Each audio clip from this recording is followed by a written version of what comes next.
आमच्या आंदोलनामुळे जातीय तेढ निर्माण व्हायला लागला म्हणले। आता त्यांचा बसल्यावर नाही झाला का जातीय तेढ निर्माण? ते बसल्यावर नाही का गर्दी झाली?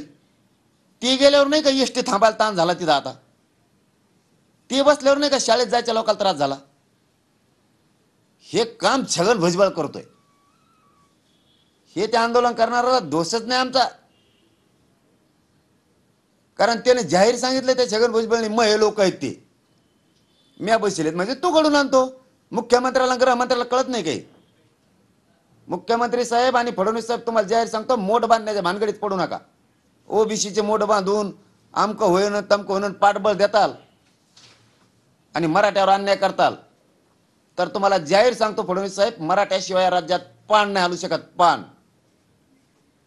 तुम्ही आम्हाला चूच करतान, फडणवीस साहेब आणि त्यांना चूच करतान आणि पुन्हा मराठ्यांचा घात करतान आणि काय नेरेटिव्ह का काय भरून काढायचा म्हणले तुम्ही त्या नादात तुम्ही मराठ्याचा अपमान करायला जात फडणवीस साहेब।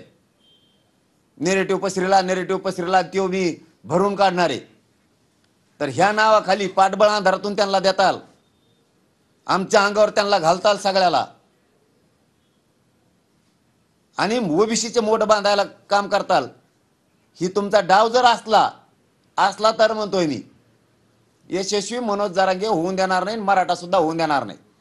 पुरी मोठ बांधली तुम्ही तरी बी मराठ्यावर जर 13 तारखेपर्यंत अन्याय झाला, मराठे एकीकडून आहेत सगळ्या पक्षातले, तुमच्या पक्षात असलेले सुद्धा ते सुद्धा आता सहन नाही करू शकत तुमच्या पक्षातले मराठ्यांचे नेते।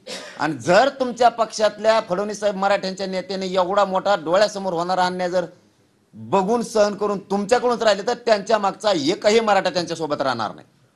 कारण भाजपातल्या मराठ्यांना जात वाजवणं सुद्धा जबाबदारी। फडणवीस साहेब तुम्ही तो डाव टाकू नका, मी तुम्हाला हात जोडून सांगतो। ओबीसीची मोठ बांधण्याच्या नादात तुम्ही त्याला पाठबळ पुरवतान, कारण तसं घडलंय। आमची परवानगी असताना आमची नाकारली गेली, अंतरवालीची 10 महिन्याची परवानगी आमच्यावरती अन्याय झाला।